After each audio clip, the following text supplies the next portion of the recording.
মুলকে শাম বা শাম ভূখণ্ড নবী রাসূলদের ভূখণ্ড।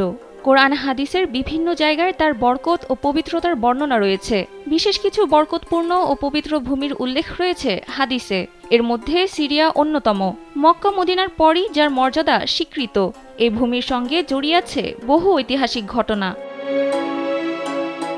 আগের মুলকে শাম বর্তমানে কয়েকটি রাষ্ট্রে বিস্তৃত রয়েছে। বর্তমানে সিরিয়া, জর্দান, লেবানন ও পূর্ণ ফিলিস্তিন ভূখণ্ড প্রাচীন মুলকে শামের অন্তর্ভুক্ত ছিল। ভবিষ্যতের ও কিয়ামত পূর্ব বহু ঘটনার সঙ্গে এ অঞ্চলের নিবিড় সম্পর্ক রয়েছে। রাসূলুল্লাহ সাল্লাল্লাহু আলাইহি ওয়াসাল্লাম শামের ব্যাপারে বিভিন্ন ভবিষ্যৎবাণী করেছেন, যা এ অঞ্চলের গুরুত্বকে বাড়িয়ে দেয়। বাংলাদেশের একমাত্র মাল্টিন্যাশনাল টাইলস ব্র্যান্ড আরএকে সিরামিক্স। আল্লাহর ওলিদের বিশেষ দল রয়েছেন এই শাম দেশে। মুসনাদে আহমদের 896 নম্বর হাদিসে উল্লেখ রয়েছে, হযরত সুরাইহ ইবনে উবাইদ রহমাতুল্লাহ আলাইহি বলেন, হযরত আলী রাদিয়াল্লাহু আনহু ইরাকে অবস্থানরত অবস্থায় তাকে শামবাসীদের ব্যাপারে বলা হলো, আপনি তাদের ওপর অভিশাপ করুন। তখন তিনি বলেন, না, আমি রাসূলুল্লাহ সাল্লাল্লাহু আলাইহি ওয়াসাল্লামকে বলতে শুনেছি যে শাম ভূখণ্ডে আল্লাহর ওলিদের বিশেষ দল থাকেন। তারা 40 জন থাকেন। যখনই তাদের থেকে একজন মারা যান, আল্লাহ তার স্থানে অন্য একজনকে রাখেন। তাদের বরকতে বৃষ্টি হয় ও শত্রুর ওপর জয়লাভ হয়। ভবিষ্যতে তাদের উছিলায় শামবাসীদের থেকে আযাব উঠিয়ে নেওয়া হবে।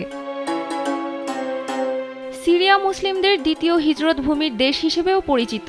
এ বিষয়ে আবু দাউদের 2482 নম্বর হাদিসে বলা হয়েছে, হিজরতের পর শিগগিরই আরেকটি হিজরত সংঘটিত হবে। তখন ভূপৃষ্ঠের সর্বোৎকৃষ্ট মানুষ হবে তারা, যারা ইব্রাহিম আলাইহিস সালামের হিজরত ভূমি শাম দেশে অবস্থান করবে।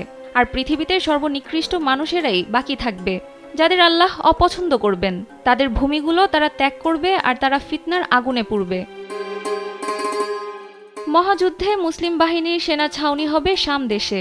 ইমাম মাহদির খেলাফত ও ভূমিধসের ঘটনাও ঘটবে এই সিরিয়া জুড়ে। সহিহ মুসলিমের 2882 নম্বর হাদিসে বলা হয়েছে, উম্মে সালামা রাদিয়াল্লাহু আনহু বর্ণনা করেন, রাসূলুল্লাহ সাল্লাল্লাহু আলাইহি ওয়াসাল্লাম বলেছেন, একজন খলিফার মৃত্যুর পর মতানৈক্য দেখা দেবে।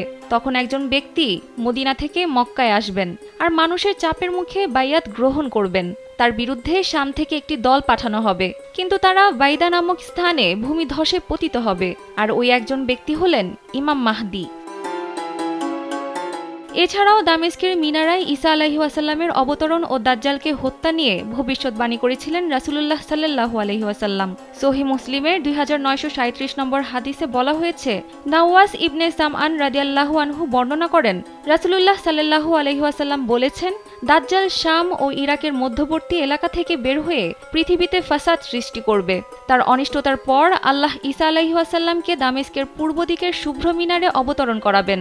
ঈসা আলাইহিস সালাম দাজ্জালকে হত্যা করবেন শামের বাবে লুদ নামক স্থানে, যা বর্তমানে তেল আবিব থেকে মাত্র 15 কিলোমিটার দক্ষিণ পূর্বে অবস্থিত।